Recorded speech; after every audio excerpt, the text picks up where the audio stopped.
Bonjour, nous allons donc procéder à l'analyse du CAC 40 à la clôture du vendredi 6 novembre 2020. Donc la bourse de Paris a fait une petite pause ce vendredi avec une série de 5 séances de hausse consécutives clôturant à 4960,88, reculant ainsi de 0,46%, ce qui n'est pas grand-chose. Alors le week-end en perspective, les élections US avec l'anticipation de la victoire de Joe Biden, alors que finalement cette victoire serait apparemment très serrée et que Donald Trump conteste les résultats et entame en plus des recours en justice, ont pesé effectivement sur les cours. Le Covid, ainsi occulté par les élections, reste une épée de Damoclès pour les marchés. Et donc, je pense que les craintes sanitaires vont prochainement repasser au premier plan. Et donc, tout ceci se reflète dans la bougie de vendredi que vous voyez là. Et en fait, cette bougie est un doji. Alors, un doji, ça signale en fait une incertitude. Si on grossit un petit peu, on voit que le marché a tantôt monté, tantôt baissé pour clôturer au même point, ce qui dessine un doji. Alors, un doji, c'est pas forcément baissier, c'est une incertitude, d'autant que nous avons comblé ce gap qui était un gap de continuation. Alors si on regarde un petit peu de plus près un petit peu ce graphique, je dirais même un peu plus loin, si on dézoome un peu, on s'aperçoit qu'ici on a une figure en forme de tasse.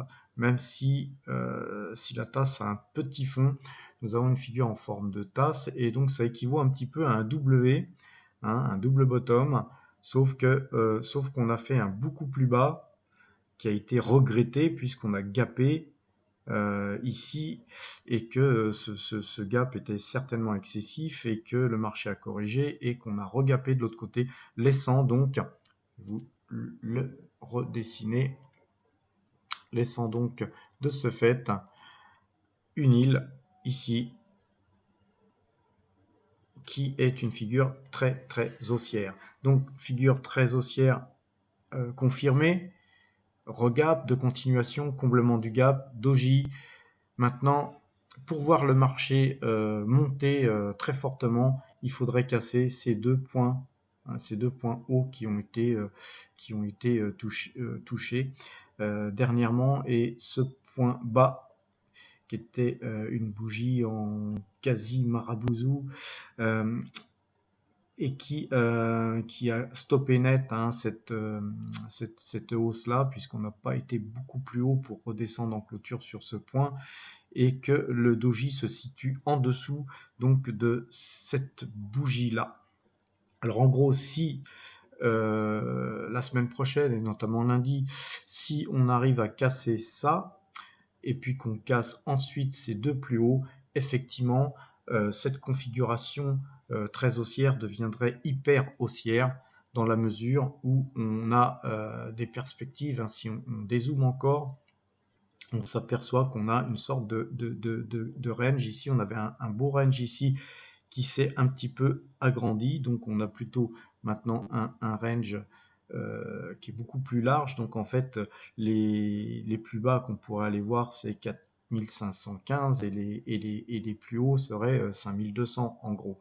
Donc très très large range, mais avec avantage aux 5200 en ligne de mire et en perspective.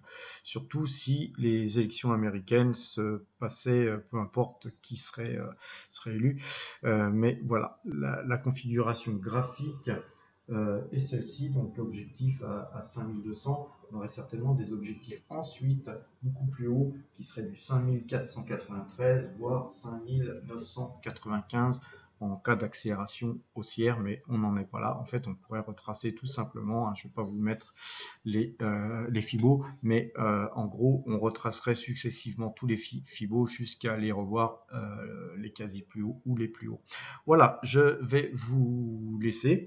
Je vais faire d'autres vidéos, hein. Je vais essayer de faire des vidéos plus courtes et spécialisées sur les valeurs, sur le CAC 40 lui-même, et je ferai même des vidéos sur les CFD de façon à pas trop vous ennuyer avec des vidéos qui ne s'en finissent pas. Je sais que ça n'intéresse pas tout le monde d'étudier les valeurs ou les CFD ou carrément les points graphiques. Certains ne souhaitent avoir que ce que je viens par exemple de dire aujourd'hui. Donc sur le CAC 40, on ne s'en tiendra à présent que sur des configurations graphiques d'une manière générale. Pour approfondir, vous irez, si vous le souhaitez, bien sûr, sur des vidéos qui seront axées sur les CFD.